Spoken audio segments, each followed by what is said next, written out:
Hola gente, tengo el agrado de presentar en esta hora a un gran invitado. Entre una de las muchas cosas que podríamos decir de él fue que fue primer ministro de Exterior, fue ministro de Industria, fue también ministro de Ciencia y Tecnología y también ministro de Portavoz, principalmente en los gobiernos de José Miguel Aznar, si no me equivoco, y también podríamos decirte que fue presidente del PP en Cataluña. Otra de las cosas que podríamos destacar de nuestro invitado es que tiene varios libros, entre los que destaca y uno que me gusta bastante, es que se llama El mundo que nos viene, que yo pienso de forma personal que es una lectura obligada para aquellos que estén empezando en el mundo de la geopolítica, es decir, la composición tanto interna como externa de cada uno de los países y cómo estos se distribuyen de forma estratégica a nivel mundial. También tiene un libro que se llama El cambio de era y Escucha Cataluña. Todos sabemos el periodo que estuvo pasando España con independentismo.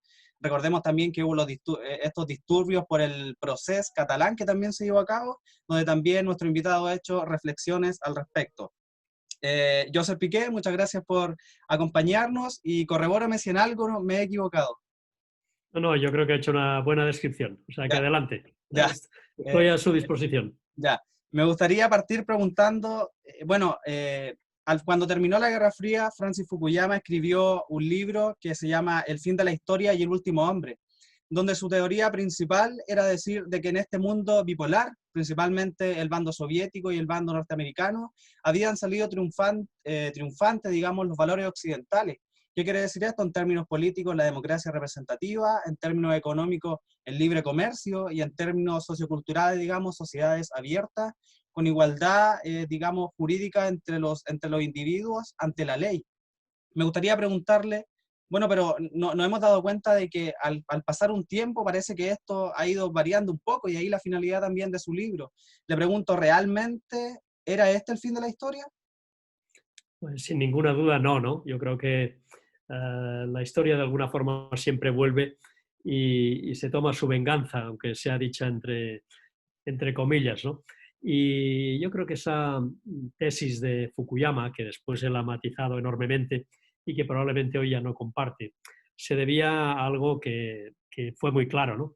Que fue la victoria indiscutible, sin condiciones, de Occidente en la Guerra Fría de la segunda mitad del siglo pasado, del siglo XX.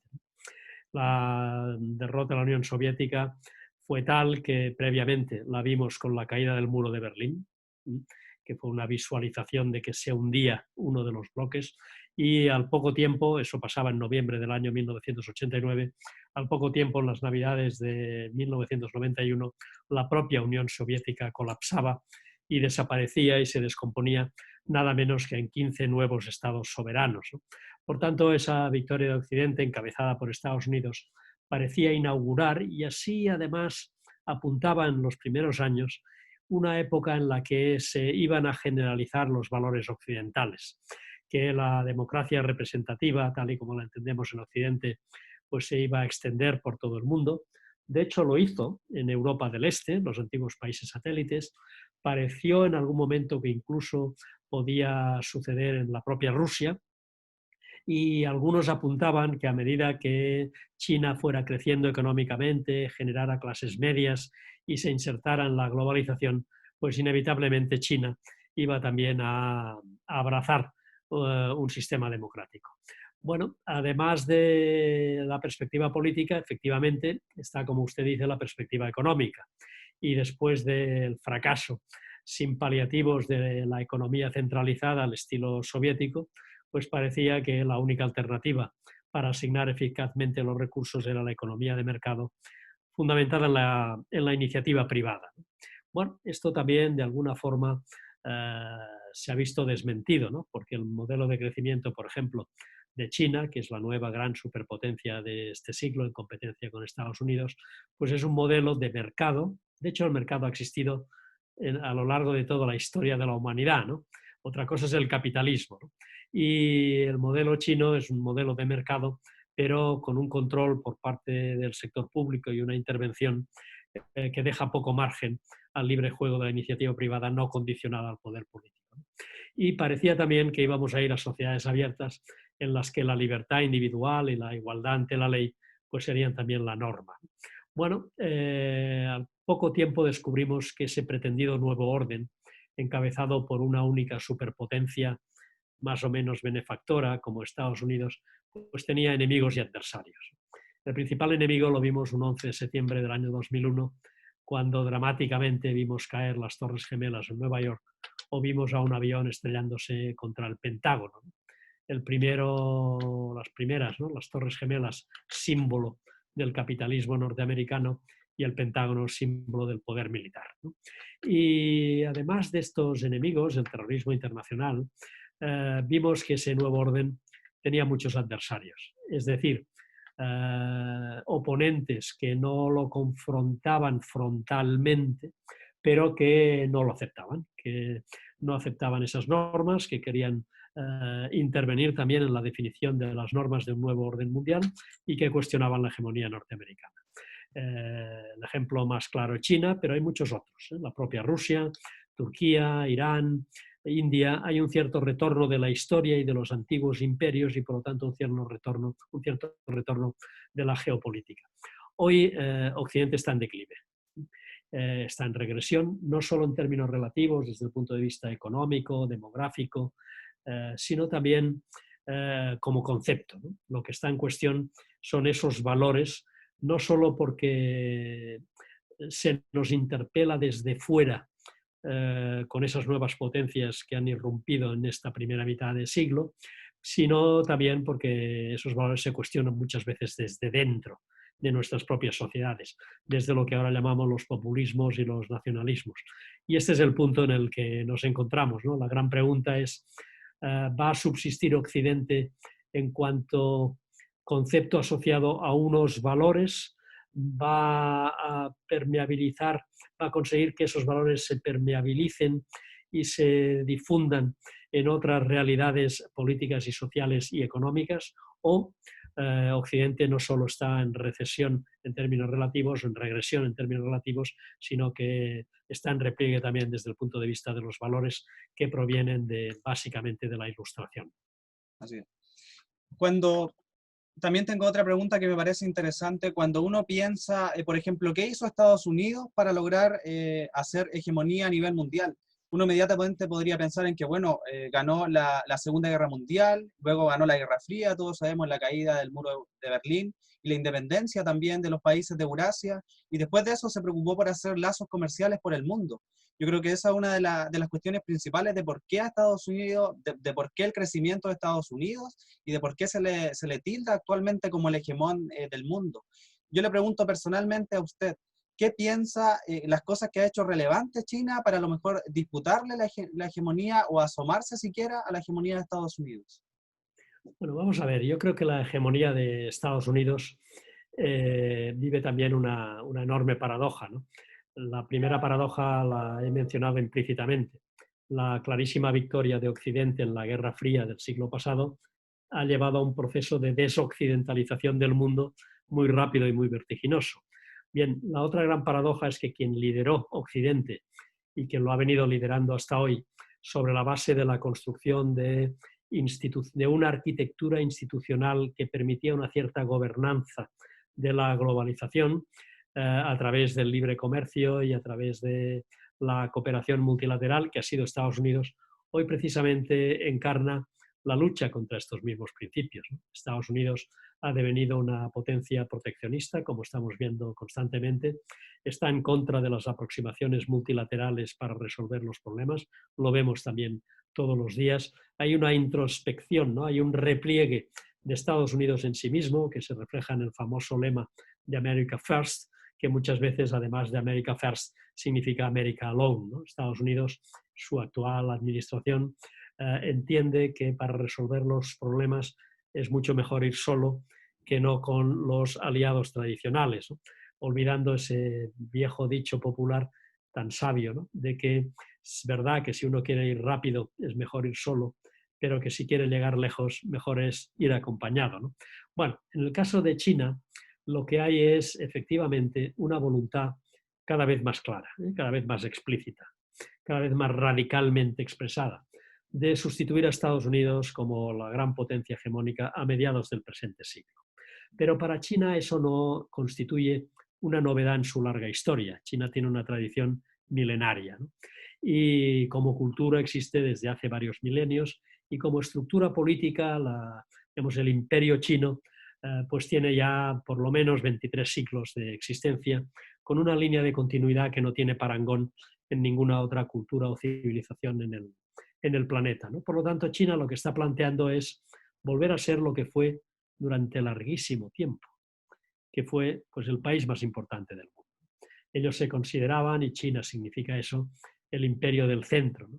Pero no el centro geográfico, sino digamos, el que se articula desde el cielo a la tierra, y no en vano al emperador se le ha llamado siempre el hijo del cielo, y todo lo que está alrededor del imperio del centro o son estados tributarios o vasallos o son directamente bárbaros, ¿no? Eso es la historia de China.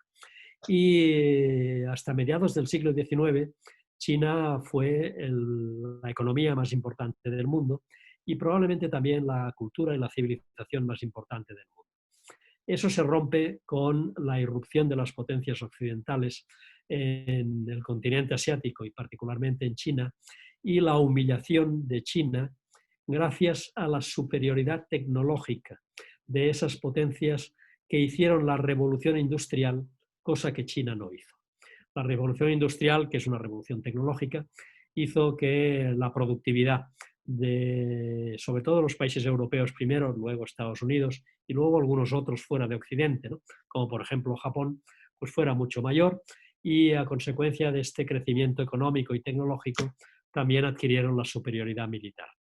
Y China desde mediados del 19 hasta mediados del 20 vivió un periodo que ellos mismos llaman el siglo de la humillación, la subordinación a los intereses extranjeros, el tener que aceptar lo que ellos llaman los tratados desiguales, permitir, porque no tuvieron más remedio, no pudieron combatir, permitir invasiones extranjeras, algunas de carácter fundamentalmente comercial, pero no siempre, ¿no? La guerra del opio con el Reino Unido, que fue una auténtica humillación para China, es un buen ejemplo, pero la invasión japonesa de Manchuria antes de la Segunda Guerra Mundial es otro ejemplo, ¿no? Por lo tanto, China vivió 100 años de invasiones, turbulencias, crisis políticas. De hecho, la dinastía china desaparece a principios del siglo pasado, en 1911, si no recuerdo mal. A partir de ahí viene un periodo de cambios políticos, viene la invasión japonesa y la guerra con Japón, viene la Segunda Guerra Mundial, y después de la Segunda Guerra Mundial viene la guerra civil en China entre el Partido Comunista y el Kuomintang, el Partido Nacionalista, ¿no? Bueno, eso acaba en 1949 y doy la fecha exacta por otro motivo, porque estamos a mediados del siglo XX, ¿no? En 1949 se constituye la República Popular China, que incluye buena parte de lo que fue el territorio histórico del imperio, con la excepción de Taiwán y de Mongolia, y que bueno, inaugura de alguna manera la recuperación de la soberanía china, pero desde un nivel económico absolutamente mísero, con una economía que había perdido completamente su peso en el conjunto mundial, con unas turbulencias políticas durante la etapa de Mao Zedong, en particular la revolución cultural, pero no solo, terribles, pero que a la muerte de Mao se produce una gran transformación con las reformas de Deng Xiaoping, y que permite que China no solo recupere su soberanía, sino que muy rápidamente recupere su enorme potencia económica, que es una potencia económica, una potencia comercial, pero cada vez más una potencia estratégica y una potencia militar. Y vamos a ver tensiones militares muy pronto en el Mar del Sur de la China o en torno al Estrecho de Malaca. Pero quizá el mensaje más importante es que lo que China aprendió del siglo de la humillación es que sin superioridad tecnológica no hay posibilidad de hegemonía. Y ahora la gran apuesta de China es ser los líderes en la revolución tecnológica asociada a la digitalización y fundamentalmente a la inteligencia artificial, y todos sus desarrollos. Por eso, cuando a veces se habla de las sanciones a Huawei como un nuevo episodio de la guerra comercial, no equivoquemos la dirección del periscopio, ¿no? En realidad, de lo que estamos hablando es de la pugna de fondo, que es la pugna tecnológica por la superioridad en la inteligencia militar entre China y Estados Unidos. Y conviene decir que en muchos ámbitos, y el desarrollo del 5G es un magnífico ejemplo, China está tomando la delantera. ¿Cuál es el objetivo al final? Que 100 años después, si empezamos en 1949, nos plantamos en 2049, 100 años después, China vuelva a ser lo que siempre fue, el país más importante del planeta. Si uno, bueno, y llevándolo al mismo tema de un mundo bipolar, si uno piensa, por ejemplo, hace 3 siglos atrás, veía de que principalmente los bandos que estaban levantados, por decirlo de alguna otra forma, era principalmente Norteamérica y la Unión Soviética, que la mayor extensión la tenía Rusia. También recordemos que de ahí viene la Revolución Rusa del 17. Pero si uno se da cuenta, hoy en el siglo XXI, comenzando el siglo XXI, ya no es Rusia, sino que principalmente China. Todos sabemos que venía creciendo a tasas del 10%, tiene las mayores patentes de inteligencia artificial, etc. Pero yo pregunto, Rusia, ¿cuál es el papel que tiene Rusia en este entonces? Recordemos que si bien tiene una larga extensión, pero económicamente no está, por ejemplo, a la altura de un país como China o Estados Unidos. Recordemos que tiene el Producto Interno Bruto de Italia, y aparte con una constante amenaza que yo creo que los persigue desde hace bastante tiempo, de que la OTAN de alguna u otra forma lo esté cercando. ¿Cuál es el papel que juega Rusia, principalmente política interna, pero también en su composición ahí en Oriente y en Asia en general? Bueno, en el nuevo escenario geopolítico, si lo dibujáramos como una película de cine, los dos actores principales son sin duda China y Estados Unidos, ¿no?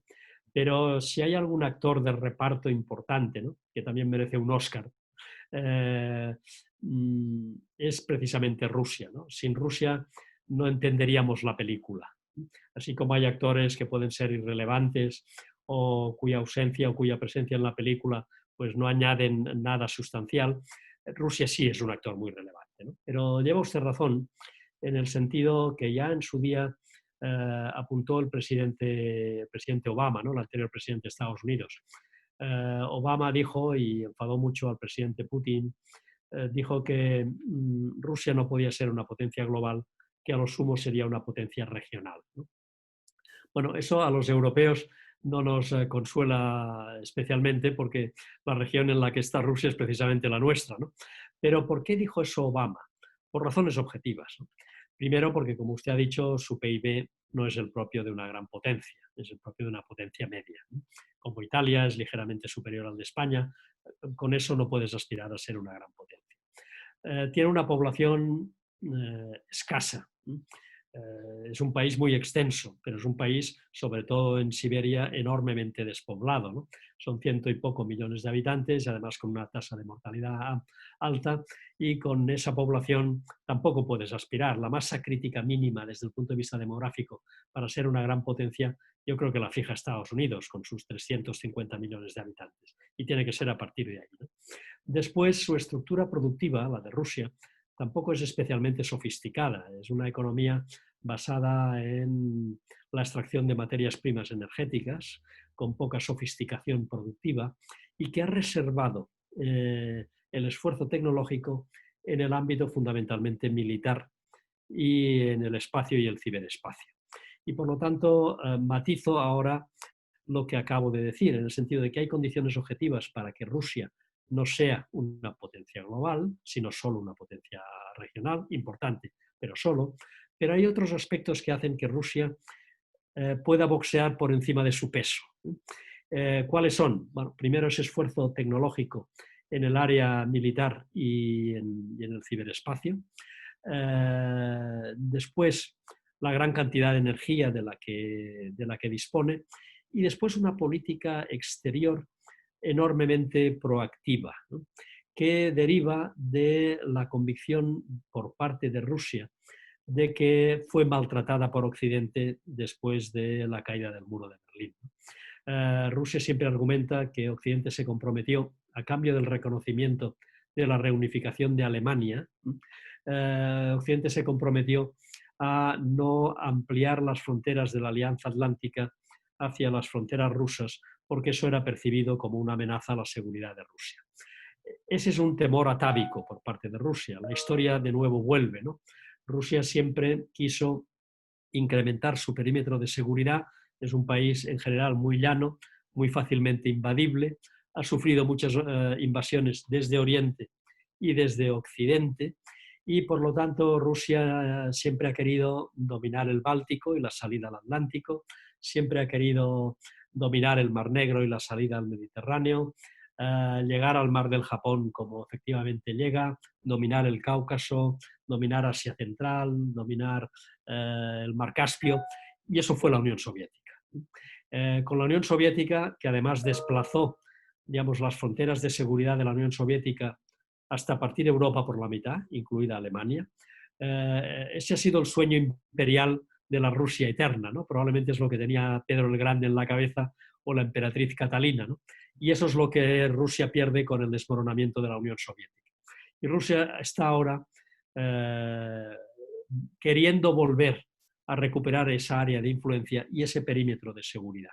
De ahí bueno, pues, los intentos claros de que la Alianza Atlántica no penetre, por ejemplo, en el Cáucaso. Y la guerra de Georgia a principios de siglo tiene esa lógica. O de que la Alianza Atlántica no se acerque excesivamente a las fronteras de Rusia, incorporando, por ejemplo, a Ucrania en la Alianza Atlántica o en la Unión Europea. También, de nuevo, ha sido casus belli, como bien sabemos, ¿no? Y además con la anexión de Crimea. Rusia está intentando recuperar eso, está intentando recuperar su protagonismo internacional, lo hemos visto en Siria y lo estamos viendo en Libia, y además ahora juega con una carta nueva que no había existido con anterioridad, y es que puede acceder al Atlántico, menos al Pacífico porque está el estrecho de Bering y ahí están los Estados Unidos, pero puede acceder al Atlántico sin necesidad de cruzar estrechos que le han sido tradicionalmente hostiles.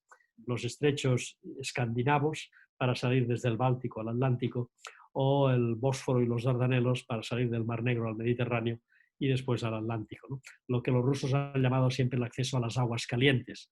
Con el deshielo y con el cambio climático, ahora se están abriendo la posibilidad de nuevas rutas, no solo comerciales, sino también de uso militar en el Ártico.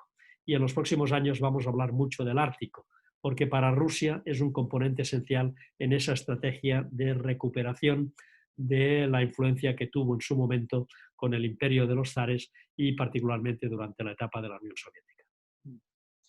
Siguiendo dentro del mundo asiático y también englobando parte del continente africano, principalmente la zona del Levante y el Magreb, ¿qué podríamos decir de las primaveras árabes? Porque de alguna u otra forma nos daba la impresión de que, bueno, nació principalmente en Túnez, pero nos daba la impresión de que la ciudadanía se quería despojar de estos regímenes autoritarios que por largo tiempo venían esclavizando a estos países. Mirándolo ya, por ejemplo, si tomamos en cuenta Siria e Irak, una guerra ya desde el año 2000, principalmente en Siria desde el año 2010. ¿Qué podríamos decir respecto a las primaveras árabes? ¿Se logró principalmente el objetivo o las buenas dádivas que en algún momento se vieron desde el punto de vista de los valores occidentales? Bueno, es un magnífico ejemplo de los errores que Occidente comete cuando intenta interpretar el mundo con su propia lógica, ¿no? Y pensando que los demás piensan como nosotros, ¿no? Por eso todas las incursiones de Occidente en Oriente Medio pues han terminado mal, y la interpretación que los occidentales suelen hacer del mundo musulmán y en particular del mundo árabe pues suele llevar también a errores que en muchos casos son trágicos, ¿no? ¿Cuál era el punto de partida? Bueno, pues esos países tenían una población mayoritariamente volcada hacia la recuperación de la dignidad individual, que pasaba por la libertad, por la igualdad y por el pluralismo político. Occidente creyó que efectivamente eso iba a ser mayoritario y por lo tanto apoyó el derrocamiento de regímenes autoritarios absolutamente detestables y basados en la represión, pero que daban estabilidad.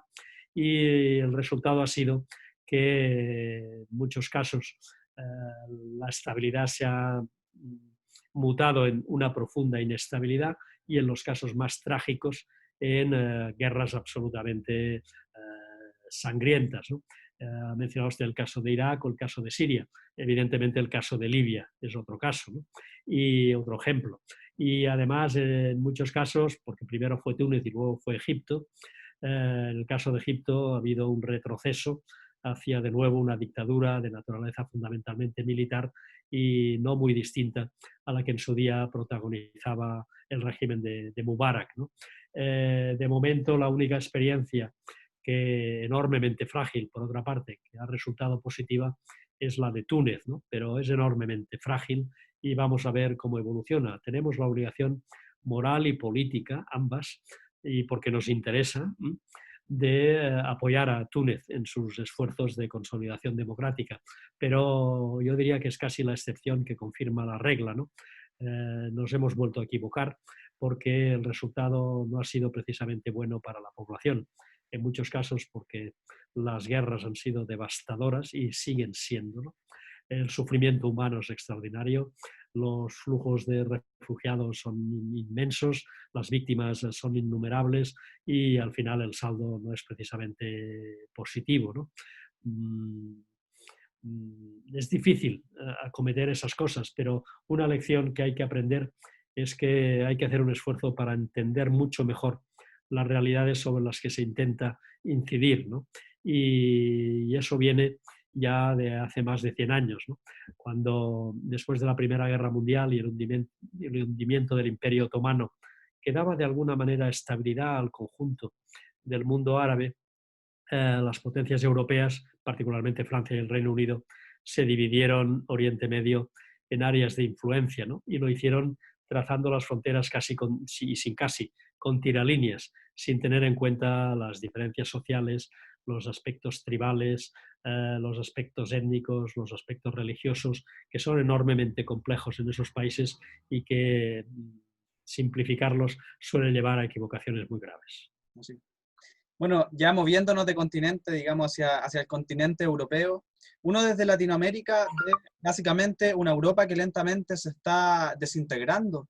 Y si uno lo ve también desde el punto de vista de Donald Trump, que salió por ahí alabando el Brexit, nos damos cuenta, claro, de lo que le dije anteriormente. O sea, vemos una Europa que de alguna u otra manera se está como fragmentando y los imperios que en algún momento fueron los países que componen Europa quieren volver a hacerlo. ¿Qué percepción tiene usted respecto a la Unión Europea y esto a la hora de enfrentar, por ejemplo, a los países asiáticos emergentes como China e India? Un factor relevante. Bueno, yo creo que lo primero que hay que decir es que la Unión Europea, a pesar de todo, es la historia de un éxito. Y voy a decir por qué. Primero porque algo que empieza con 6 estados firmantes, el Tratado de Roma en el año 57 lo firman 6 países, pues se ha convertido en una unión, un proyecto político que integra a 27, antes del Brexit 28, pero hay países que, particularmente en los Balcanes occidentales, que están a la cola, ¿no? Y que han planteado su integración. Por lo tanto, estaríamos hablando de un proyecto que de 6 ha pasado a 30 aproximadamente, y eso no pasa si el proyecto no es atractivo. ¿Y por qué el proyecto de Europa es atractivo? Porque Europa, como proyecto político, nace de conceptos muy positivos. Europa nace del ansia de paz, después de siglos y siglos en los que los europeos se mataban entre sí, ¿no? Y después de 2 guerras terribles en el propio siglo XX, en la primera mitad del siglo XX, y de la tercera confrontación entre franceses y alemanes en los 70 años anteriores, incluido la guerra franco-prusiana de 1870, ¿no? Por lo tanto, la idea de la integración europea nace de la necesidad de crear las condiciones para que no se repitiera el enfrentamiento, ¿no? Y se sustituyera por la cooperación y la solidaridad. Y a partir de ahí es también una novedad, ¿no? Porque intentos de reunificar Europa o de unificar Europa los ha habido siempre, desde el Sacro Imperio Romano Germánico a la corona de los Habsburgo, o más recientemente lo intentó Napoleón o lo intentó Hitler. Pero eran siempre intentos basados en la fuerza y en el predominio de una de las potencias europeas o de una dinastía, en el caso de los Habsburgo. Y ahora es justo lo contrario. Se trata de un proyecto de integración europea que no se basa en el uso de la fuerza, sino explícitamente en la renuncia al uso de la fuerza para avanzar, ¿no? Dicho esto, por lo tanto, estamos hablando de un éxito y de un ejemplo de integración y de multilateralismo absolutamente eficaz. La Unión Europea es enormemente útil y le voy a poner un ejemplo de hoy, ¿no? Sin la Unión Europea, en estos momentos mi país, España, probablemente estaría en bancarrota, estaría en default y tendríamos que haber devaluado nuestra antigua moneda, la peseta, por no sé cuántas veces y en una enorme proporción. No podríamos acceder a la financiación en los mercados internacionales porque los tipos de interés estarían absolutamente desorbitados y tendríamos que pedirle ayuda al Fondo Monetario Internacional para que nos sacara del pozo, ¿no? Por lo tanto, yo soy muy combativo en este sentido ante el euroescepticismo que empiezo a ver también en mi propio país respecto a Europa por las crisis que estamos sufriendo. Sufrimos una crisis muy potente de carácter financiero en el 2008, se agudizó en el 2011 con la crisis de la deuda soberana de los países del sur y del euro. Esto de alguna manera se corrigió con el famoso whatever it takes de Mario Draghi como presidente del Banco Central Europeo, diciéndole a los mercados y a los especuladores: si ustedes juegan en contra del euro, se van a encontrar con toda la artillería del Banco Central Europeo que sea necesaria, ¿no? Y ahora estamos sufriendo la crisis del coronavirus, que es completamente distinta, de una naturaleza completamente diferente, pero que ha llevado de nuevo al debate la real capacidad de Europa para hacer frente a un problema que sobrepasa nuestras propias y estrictas fronteras nacionales. Si alguien cree que una respuesta a un problema global se puede hacer mucho mejor desde una perspectiva estrictamente de los estados-nación, se equivoca profundamente, ¿no? Ante un problema global la respuesta tiene que ser global. Y aunque mucha gente se está poniendo nerviosa, la respuesta de la Unión Europea a la crisis actual está siendo rápida y además contundente.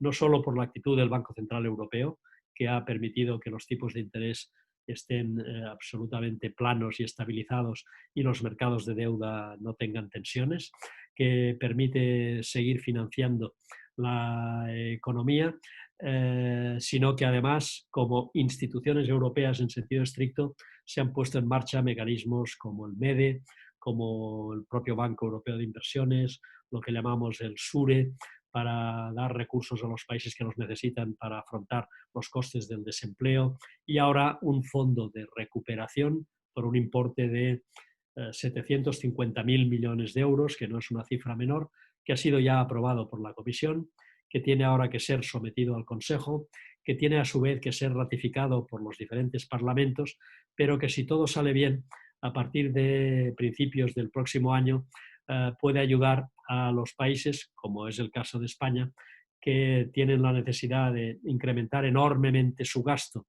y por lo tanto su déficit y por lo tanto su deuda, pero que tienen que abordar un problema muy serio y tienen que financiar la recuperación y por sí solos no pueden. España no podría financiar ese esfuerzo por sí misma. Necesita la solidaridad europea, pero es verdad que para ser acreedor de solidaridad, y eso es algo que tenemos que repetir muy a menudo en mi propio país, para demandar solidaridad hay también que ser conscientes de que uno tiene que asumir la responsabilidad de hacer las cosas bien y de ser rigurosos. No vale solo con pedir y no vale solo con ver a Europa como una fuente de dinero y de ayuda cuando sea necesario. Europa es un proyecto político que requiere solidaridad interna y que requiere el cumplimiento de las normas propias de la pertenencia a cualquier club, ¿no? Y en ese sentido la Unión Europea es un club. Dicho esto, concluyo. Si Europa quiere jugar algún papel relevante en este nuevo escenario geopolítico, en esa película a la que hacía referencia, es obvio que ya no puede ser protagonista como China o Estados Unidos, pero puede ser un actor de reparto muy relevante, ¿no? Pero para eso se tiene que cumplir un requisito esencial, y es que Europa se presente como un proyecto político unido y que sea percibido como tal desde fuera. Si no, los estados por sí solos somos absolutamente irrelevantes, incluido el más importante, que es Alemania, ¿no? Alemania por sí misma, en un hipotético G7 de las economías más grandes del mundo, en la próxima década ya no estaría, ¿no? Y en cambio nos encontraríamos con alguna sorpresa, por ejemplo, con que Indonesia pues, puede estar en ese grupo. Estamos hablando de un mundo completamente distinto. Sí. Bueno, y la última pregunta respecto a un continente también especial al que pertenezco yo. Usted en su libro se hace una pregunta bastante interesante que dice por qué debe importarnos América Latina o los países latinoamericanos. Y si uno lo ve, por ejemplo, desde el punto de vista de Estados Unidos, desde los años 60 principalmente ha tenido, bueno, principalmente el tema de Cuba, donde ha tenido ciertos problemas, principalmente en el bloqueo. También la revolución, digamos, sandinista en Nicaragua. Pero también otros problemas, por ejemplo, las guerrillas que lleva Colombia, el narcotráfico en México y la revolución bolivariana desde el año 99. Pero hasta ahí parece que la cosa se calmaba un poco, pero si lo miramos desde el punto de vista de un año atrás, hace un año atrás, parece que el continente se está como empezando a incendiar. Y ahí vemos, por ejemplo, las marchas que tuvo Ecuador cuando Lenín Moreno quitó el subsidio a la gasolina. Vimos también el intento de golpe de Estado por parte de Evo Morales, quien quería seguir permaneciendo en el poder de forma ilegítima. Y también vimos lo que ocurrió en Chile, mi nación, donde pasamos por un tiempo bastante álgido de movimientos populares, entre comillas, que con el último fin, digamos, de cambiar la constitución de nuestra nación. Entonces, de alguna u otra forma, veo de que Latinoamérica se está como volviendo a incendiar. ¿Cuál es la percepción que tiene usted y también los europeos respecto al continente latinoamericano? Bueno, yo creo que para que América Latina como región juegue un papel relevante, la receta es la misma que para nosotros los europeos. No vamos a ser relevantes si de alguna manera no nos presentamos unidos y no avanzamos en nuestros propios procesos de integración, ¿no? Hay algunos en América Latina que no están tan avanzados como en Europa, pero que están ahí y que nos conviene preservar y desarrollar. Me refiero, por una parte, al Mercosur, y ojalá se ratifique el acuerdo político al que se ha llegado ya con la Unión Europea. Me refiero también a la integración centroamericana, pero sobre todo me refiero a la Alianza del Pacífico, de la que forma parte efectivamente de su país, junto con Perú, Colombia y México, con la candidatura de Ecuador, que espero se mantenga, ¿no? Yo a veces digo, medio en broma, ¿no?, que desde el punto de vista de los principios no hay nada más atlántico que la Alianza del Pacífico, ¿no?, porque defiende unos valores muy similares a los que defendemos los europeos, y eso me lleva al tema político. En un momento de repliegue de Estados Unidos y de concentración de su foco hacia el Pacífico y hacia Asia y particularmente hacia China, ¿no?, hasta llegar a límites, yo diría que casi obsesivos, ¿no?, pero ya que viene de antes, ¿eh? El primero que habla del pivote asiático es el presidente Obama, antes de que llegara Trump a la presidencia, ¿no? Entonces, Estados Unidos se ha desentendido de alguna manera no solo de América Latina, sino también de Europa, y se ha desentendido de buena parte del mundo, se está yendo de Oriente Medio, por poner un claro ejemplo, para concentrar su atención en la costa del Pacífico o casi mejor en el Indo-Pacífico, ¿no?, buscando alianzas con India y con otros países del sudeste asiático, precisamente para contener la expansión de China, ¿no? Bueno, en el caso de América Latina, yo creo que lo primero es convencerse de que América Latina puede ser un sujeto político por sí mismo, o sea, creerse ella misma y aprovechar las capacidades que pueda haber de coordinar posiciones, por ejemplo, en el G20 o en el marco de la Comunidad Iberoamericana y con la Unión Europea, aprovechando todos los acuerdos bilaterales que ya tenemos, porque al final, con el repliegue de Estados Unidos en sí mismo, las únicas dos grandes zonas en el mundo, las dos grandes regiones en el mundo, que seguimos creyendo mayoritariamente en los valores de la democracia liberal y de la economía de mercado somos precisamente nosotros, ¿no? Y es muy importante que América Latina no se vaya de ahí. Y por lo tanto, todas estas turbulencias de estos últimos tiempos en diferentes países, con causas internas, pero también con, digamos, apoyos exógenos y que ponen en cuestión Esos principios son especialmente preocupantes. Es muy importante que apoyemos la democracia en América Latina, que apoyemos aquellos regímenes que hacen una apuesta por la globalización basada en normas, que hacen una apuesta por el libre comercio, por el libre flujo de inversiones, por el intercambio de las personas y, en definitiva, que hacen una apuesta por la libertad. Y América Latina, para que eso cuaje, pues inevitablemente tiene que hacer reformas, que ese es el otro gran tema, ¿no? Porque después de décadas turbulentas con dictaduras militares y intentos de revolución y guerrillas, bueno, pues vino una etapa de recuperación de la democracia primero y luego de crecimiento económico asociado al ciclo de las materias primas. Creo que hoy es un tópico afirmar, pero es cierto, ¿no? Es un tópico afirmar que América Latina desaprovechó esa coyuntura y no hizo aquellas reformas que le permitan ser, que le permitan ser competitiva y superar lo que se llama la trampa de las rentas medias, ¿no? América Latina está en una zona intermedia en la que por costes no es suficientemente competitiva, pero por capacidad de, digamos, de generación de demanda tampoco puede jugar un papel relevante, ¿no? Y eso solo se puede conseguir mediante reformas estructurales que incrementen la productividad y la competitividad. Y eso normalmente toca hueso, ¿eh? Porque afecta a intereses y posiciones de colectivos muy específicos, pero que suelen ser muy poderosos, que explican en buena medida esa resistencia, ¿no? Pero el futuro no está en encerrarse en sí mismos, ni en negar la evidencia, ni en no hacer frente a lo que se deriva de la revolución digital o de la globalización. El futuro está precisamente en asumir esas realidades que han venido para quedarse y actuar en consecuencia, ¿no? Y por lo tanto hay que animar a América Latina como a Europa de que para seguir siendo relevantes tenemos que seguir haciendo reformas, tenemos que seguir estando muy atentos a nuestra competitividad y ser muy celosos con la defensa de la libertad. Claro. Bueno, y ya para ir finalizando, me gustaría hacerle las últimas dos preguntas que son breves. La primera consiste, ¿ha cambiado su posición respecto al mundo que se nos viene, haciendo alusión al libro, con relación a la crisis pandémica que estamos viviendo? Y la segunda, ¿le sirven a Donald Trump las marchas que está, o sea, le sirve a Donald Trump el momento de crisis por el cual está pasando Norteamérica en este instante, tomando en cuenta de que quiere ir a una reelección y de que va seguramente a una reelección? Bueno, respecto a lo primero, parafraseando a un antiguo primer ministro chino de Mao Zedong, ¿no? Que decía que cuando le preguntaron sobre la Revolución Francesa, que faltaba todavía perspectiva histórica para hacer una valoración adecuada, ¿no?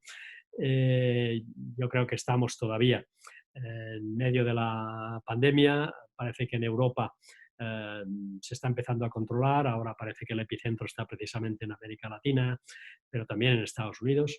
Y yo creo que nos falta, en este caso, de manera absolutamente clara, nos falta perspectiva.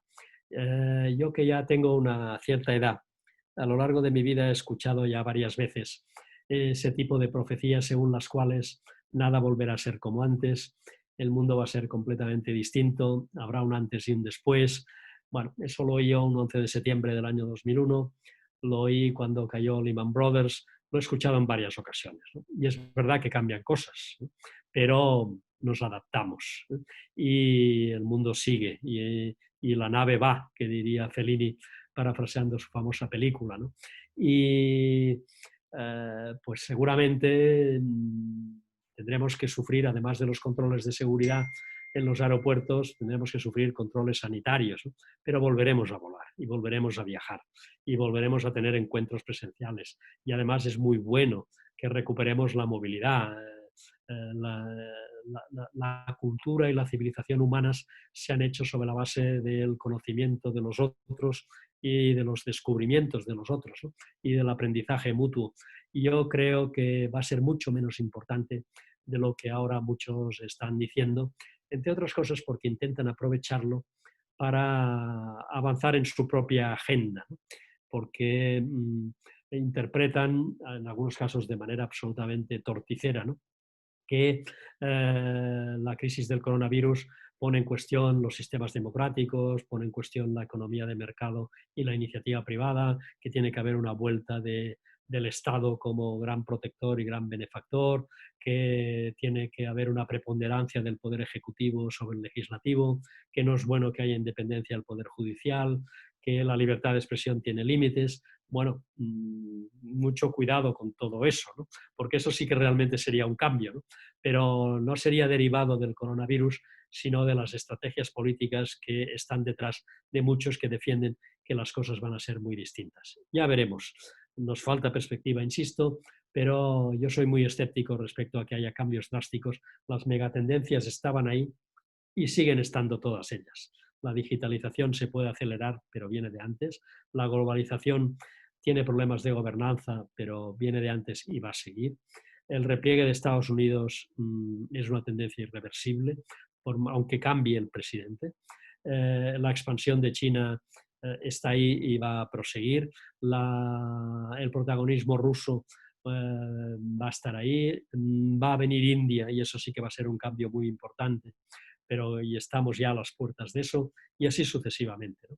Y respecto a la segunda pregunta, pues no lo sabemos, ¿no? No sabemos cuál va a ser la reacción del electorado norteamericano. Lo que entiendo que Trump interpreta es que a sus estrictos efectos electorales, para ganar las próximas elecciones, le interesa agudizar la división y la polarización y la confrontación política, ¿no? Y bueno, eso puede tener a lo mejor réditos a corto plazo, pero acaba siendo muy perjudicial para cualquier país. Un país que no se base en consensos básicos, que no se base en el respeto a las instituciones, que no se base en el respeto mutuo de los oponentes políticos y que permitan el libre juego de las instituciones democráticas, acaba siendo un país en el que puede resultar muy incómodo vivir y en el que sufran muchas de las cosas básicas que tenemos que defender, como la libertad o la igualdad. Bueno, creo que en estos tiempos donde básicamente la posverdad está primando por sobre las verdades objetivas que hay en la sociedad y que han existido a nivel histórico, yo creo que es súper importante poder escuchar estas voces como Joseph Piqué, que creo que ha influenciado bastante en mi pensamiento político estratégico a nivel mundial. Y es súper importante poder oír estas voces para de repente aterrizar y ver desde una forma sabia cómo poder conducir el mundo de forma viable para que todos los seres humanos de alguna u otra forma vivamos de forma aceptable o que nos sintamos a gusto con los gobiernos de turno. Así que doy las gracias de poder haberlo tenido en esta hora. Recomiendo, de verdad que recomiendo su libro El mundo que nos viene. Creo que es una lectura obligada para cada una de las personas que estén estudiando estos temas de geopolítica, y agradecerle nada más por aceptar nuestra invitación y esperamos en algún momento poder tenerle de vuelta. Así que muchas gracias, Joseph Piqué, por la invitación y eso sería. Ojalá, pues muchísimas gracias por la invitación que he aceptado muy gustosamente, como bien sabe. Muchas gracias por su interés por los temas geopolíticos. Muy importante, ¿no?, que nos demos cuenta de que para poder interpretar lo que sucede, la geopolítica es un factor fundamental. Y muchas gracias por la amabilidad y la generosidad de sus palabras. Que le vaya muy bien y espero que nos podamos ver pronto, y si puede ser de forma presencial y no de forma virtual. Hasta luego, muchas gracias. Adiós, adiós.